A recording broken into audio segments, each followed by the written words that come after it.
Prime Minister Modi is addressing a public rally in Silvassa of Dadar and Nagar Haveli. Let's listen in. हमारे आरोग्य के लिए एक बड़ा खतरा बन रही है। एक ऐसी बीमारी है मोटापा, ओबेसिटी। एक कुर्सी पर बैठ भी नहीं सकते। आजूबाजू जोवान नहीं हो आ नहीं तो પછી મેં કહ્યું એટલે બધા આજુબાજુ જોતે કે મારી બાજુમાં વધારે વજનવાળા કોણ બેઠા છે।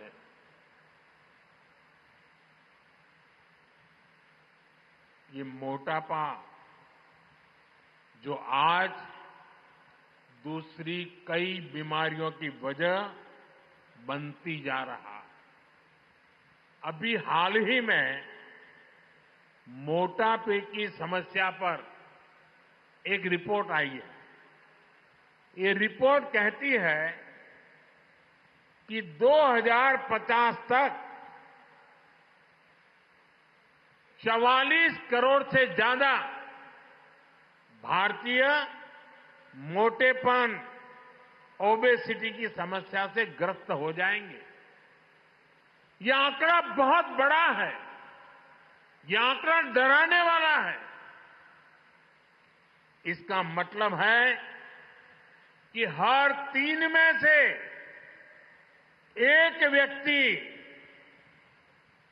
ओबेसिटी की वजह से गंभीर बीमारियों की चपेट में आ सकता है। ये मोटापा जानलेवा बन सकता है।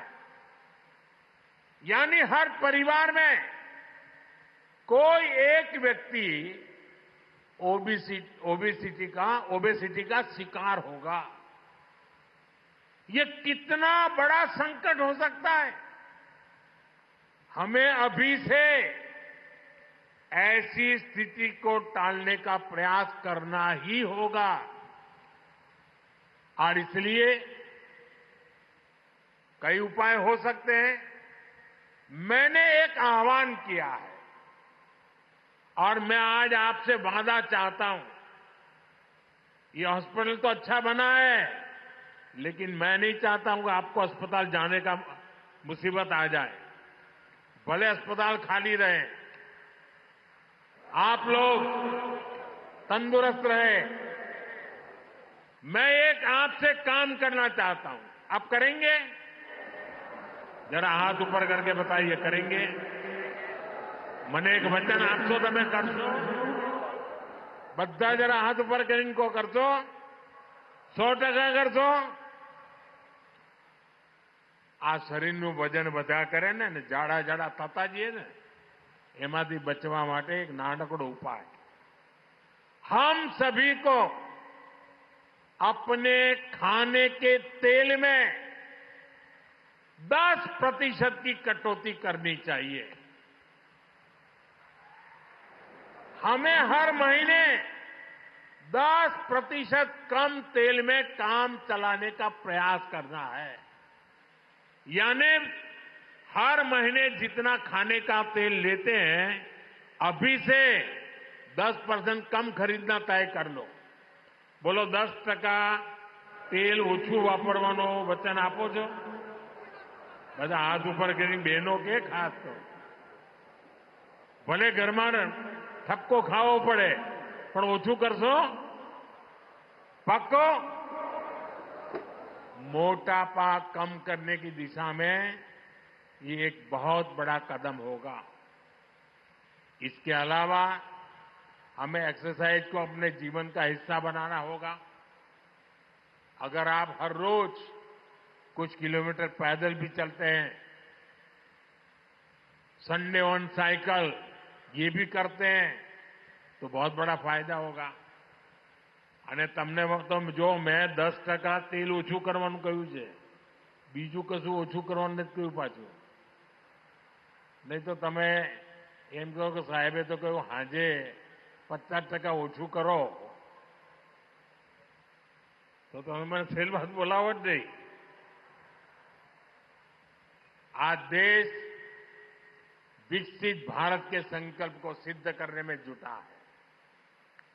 हमें याद रखना है कि एक स्वस्थ देश ही ऐसे लक्ष्य को हासिल कर सकता है। इसलिए दादरा और नगर हवेली, दमन और दीव, ये संघ प्रदेश के लोगों से भी कहूंगा, अगर आप खाने के तेल में कटौती करते हैं, अपने को फिट रखते हैं, तो ये विकसित भारत की यात्रा में आपका एक बड़ा योगदान होगा।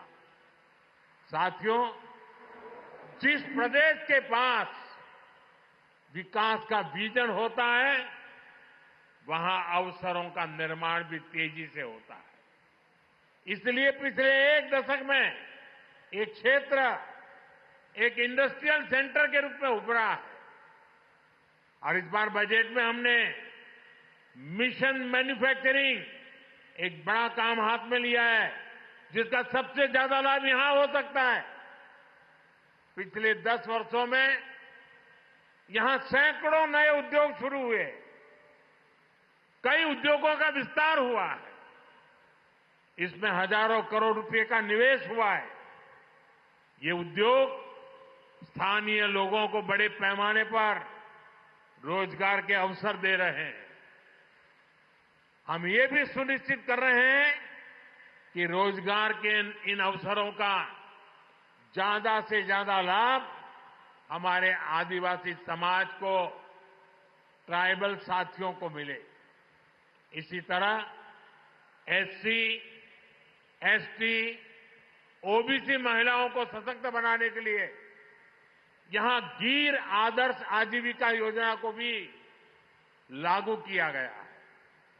यहां छोटे डेयरी फार्म की स्थापना से रोजगार के नए अवसर भी बने हैं। साथियों, रोजगार का एक बहुत बड़ा माध्यम पर्यटन भी है। यहां के बीच और यहां की समृद्ध विरासत बड़ी संख्या में देश विदेश के पर्यटकों को यहां ला रहे हैं। Away from that, the BJP strongly criticized the state of Karnataka's budget for the financial year 2025-26, accusing the ruling Congress party of Muslim appeasement. Scaling up its attack, the BJP has alleged that the Karnataka government's budget is influenced by Aurangzeb, claiming that the Congress party is resorting to appeasement politics. The opposition argues that such a move is unconstitutional as reservations cannot be granted based on religion. The BJP has further drawn comparisons between the governance models of Prime Minister Modi and the Congress-led Karnataka government. They argue that while the Prime Minister follows the principle of Sabka Saath, Sabka Vikas, the state government in Karnataka is focusing solely on minority appeasement.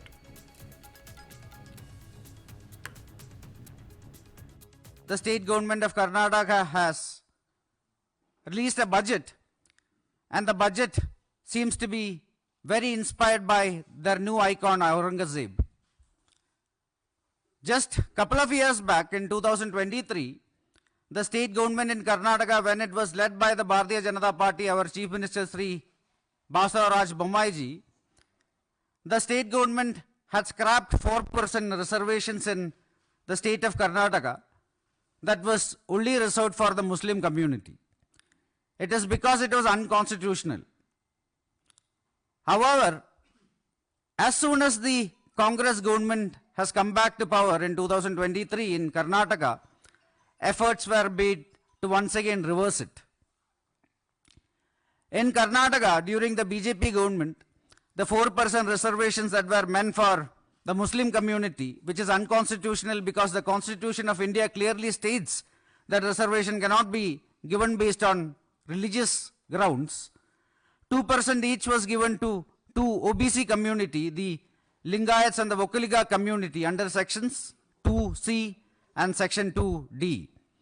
However, the Congress party, after coming back, they have once again started reversing it.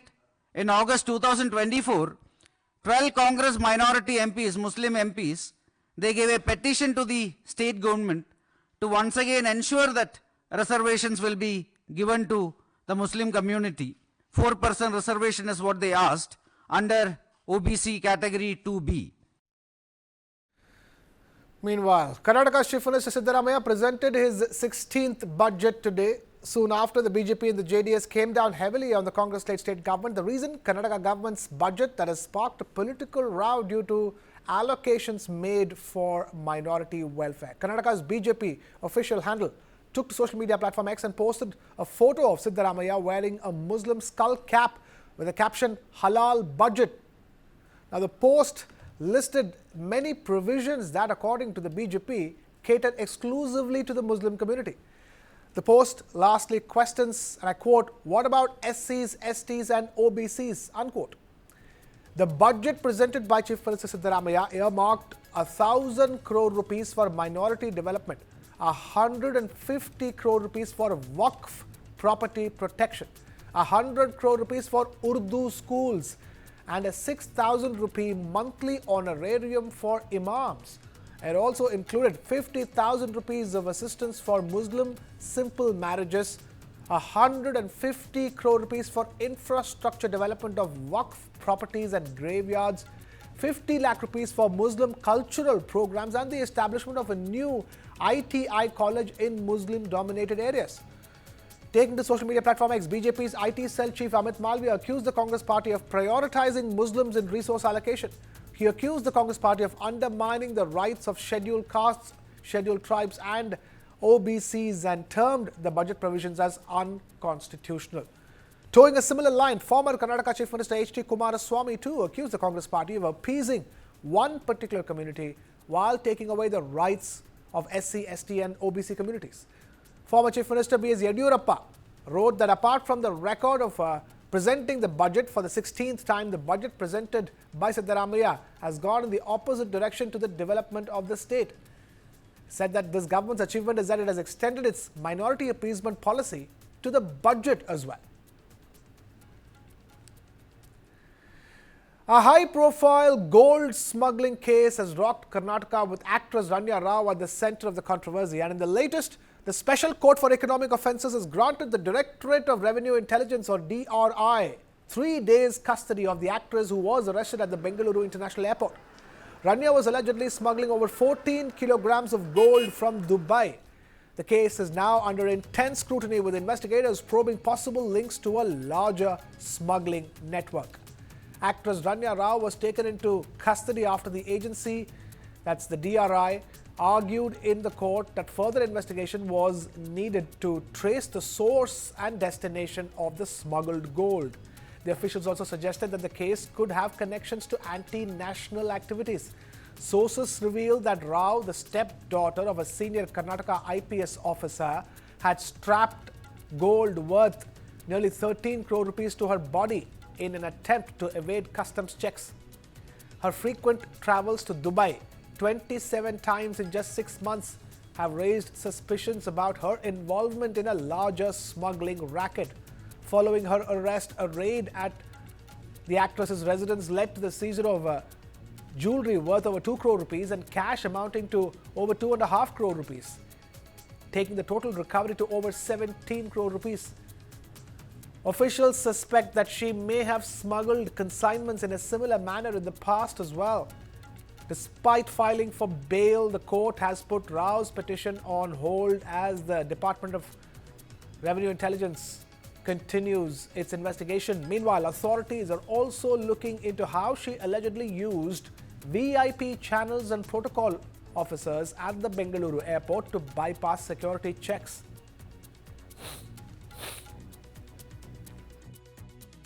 No. I mean, we are looking at it because no. Our protocol we can change, but whatever the protocol followed by the CISF on those people, that I have asked the DG to look into it, and DPR has to do that. And once the DGP and the DPR sit together, work out whatever is required.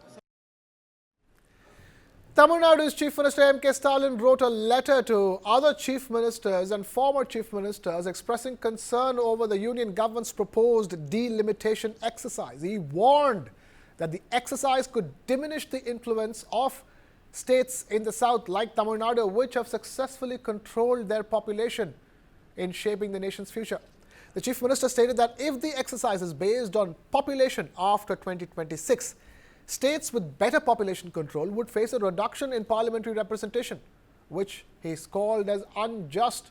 Tamil Nadu Chief Minister Stalin earlier claimed that the Education Minister was provoking the state through Hindi or imposition. He said that it was the Union Education Minister who provoked, writing a series of letters on the national education policy and language imposition. He added that the imposition of Hindi was suffocating non-Hindi speaking states. In his post on social media platform X, he said, and I quote, "It was the Union Education Minister who provoked us to write this series of letters when we were simply doing our job. He forgot his place and dared to threaten an entire state to accept Hindi imposition, and now he faces the consequences of reviving a fight he can never win. Tamil Nadu will not be blackmailed into surrendering." The biggest irony is that Tamil Nadu, which rejects the national education policy, has already achieved many of its goals, which the policy aims to reach only by 2030. This is like an LKG student lecturing a PhD holder. Dravidam does not take dictations from Delhi. Instead, it sets the course for the nation to follow. History is clear. Those who tried to impose Hindi on Tamil Nadu have either been defeated or later changed their stance and aligned with the DMK. Tamil Nadu will not tolerate Hindi colonialism, replacing British colonialism. From the names of schemes to awards to union government institutions, Hindi has been imposed to a nauseating extent, suffocating non-Hindi speakers who are the majority in India. Men may come, men may go, but even long after the dominance of Hindi is shattered in India, history will remember that it was DMK that stood as the vanguard. Meanwhile, Home Minister of India, who is in Tamil Nadu, Amit Shah, praised Tamil language and culture. He said that Tamil Nadu has strengthened India. He also said that Tamil culture is India's treasured asset. Tamil Nadu की संस्कृति ने अनेक प्रकार से भारत की संस्कृति की नदी को मजबूत करने का काम किया है। चाहे प्रशासनिक सुधार हो, चाहे आध्यात्मिक ऊंचाई प्राप्त करनी हो, चाहे शिक्षा के मानांक गढ़ने हो, चाहे देश की एकता और अखंडता का संदेश हो, हर क्षेत्र में तमिलनाडु ने भारतीय संस्कृति को बहुत मजबूत किया है। तमिल भाषा, तमिल संस्कृति और तमिल परंपराएं भारत की संस्कृति का अनमोल गहना है। उसको पूरा देश आज स्वीकार कर चल रहा है और इसी कड़ी को आगे बढ़ाते हुए इस प्रशिक्षण केंद्र का नाम चोल वंश के महान योद्धा राजादित्य चोल के नाम से करते हुए मैं बहुत बहुत आनंदित और उत्साहित हूं। Now, Home Minister Amit Shah also said that the centre is prioritizing Tamil and regional exams have allowed candidates to take up CAPF exams in their mother tongue. मैं आज तमिलनाडु की इस धरती से देश के भाषी भाषाओं में पढ़ने वाले हर युवा को एक बात जरूर बताना चाहता हूं। अब तक CAPF की भर्ती में आपकी मातृभाषा का स्थान नहीं था। आप बंगाली में CAPF की परीक्षा नहीं दे सकते थे, आप कन्नड़ में नहीं दे सकते थे, आप तमिल में भी नहीं दे सकते थे। नरेंद्र मोदी जी ने निर्णय किया कि सभी 8वीं सूची की अनुसूची की भाषाओं में अब हमारे युवा परीक्षा दे पाएंगे। तमिलनाडु के युवा भी अब तमिल में परीक्षा दे पाएंगे। The Home Minister also requested the Chief Minister of Tamil Nadu, M.K. Stalin, to conduct medical and engineering exams in Tamil. He said that this will give equal opportunities to the children studying in the Tamil language. मैं तमिलनाडु की धरती पर आया हूं तो तमिलनाडु के मुख्यमंत्री को भी आग्रह करना चाहूंगा कि कई राज्यों ने पहल की है। मेडिकल की शिक्षा और इंजीनियरिंग की शिक्षा में स्थानीय भाषा में अभ्यासक्रम बनाए गए हैं। मेरा आग्रह है तमिलनाडु के मुख्यमंत्री को कि तमिलनाडु में भी तमिल भाषा में मेडिकल और इंजीनियरिंग का एजुकेशन शुरू किया जाए शीघ्र किया जाए। और मैं मानता हूं इससे न केवल अपनी मातृभाषा मजबूत होगी और तमिल माध्यम में पढ़े हुए बच्चों को आगे पर समान अवसर मिलेंगे। After the resounding success of its Hindi version, the historical war film Chhaava is now set to release in Telugu in more than 500 screens in the Telugu states. Directed by Lakshman Utekar and produced by Maddock Films, the film stars Vicky Kaushal as the valiant Maratha king Chhatrapati Shambhaji Maharaj, with the Telugu trailer crossing 5 million views. Anticipation for the release is at an all-time high. But the ride is not that smooth. Well, Chhaava is facing a controversy ahead of its Telugu release. The controversy is around the concerns raised over the depiction of historical events during the film. Mohammad Ziaul Haq, president of the Muslim Federation of Andhra Pradesh, along with other members, filed a complaint with the Nellore district collector alleging historical misrepresentation. The growing opposition has cast uncertainty over the film's release in Andhra Pradesh. Geeta Arts Distributions is managing the Telugu release, and the film's box office performance will be closely monitored if it proceeds without obstacles.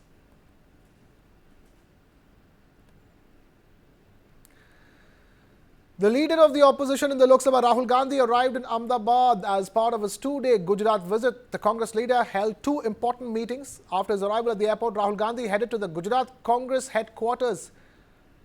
He first met senior party leaders, including former state Congress presidents and former leaders of the opposition in the assembly.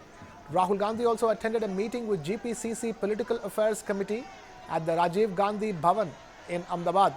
In the evening, Rahul Gandhi will meet district and city presidents of the Congress and its taluka and municipality chiefs. After that, he will interact with the representatives of social organizations.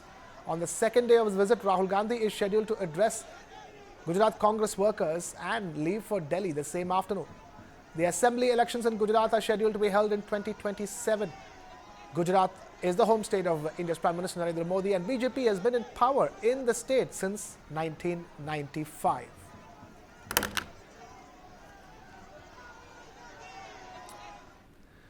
Banned terror group Hizb ut-Tahrir held its first open rally in Dhaka against the Bangladeshi administration's orders, leading to a clash with the police near a mosque following Jummah prayers.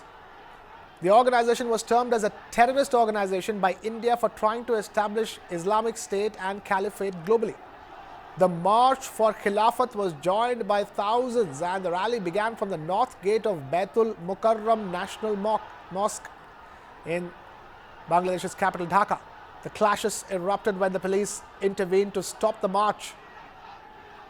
The procession initially proceeded without disruption, but tensions flared as demonstrators moved from Paltan towards Bijoy Nagar, where police set up a blockade.